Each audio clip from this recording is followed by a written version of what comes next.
Hello friends, welcome back to my channel. कल शाम को हमने खेला वॉलीबॉल। तो हमने दो पारियां बनाई, जिसमें एक पारी में 6 प्लेयर थे और दूसरी में भी 6 प्लेयर। तो ये CFTR का मेन ग्राउंड है, जहाँ पर क्रिकेट के लिए, वॉलीबॉल के लिए सारी व्यवस्थाएं हैं।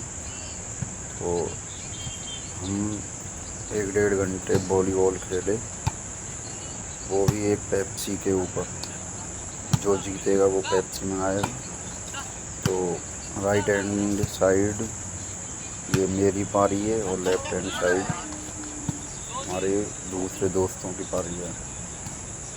तो देखते हैं कौन जीतता है।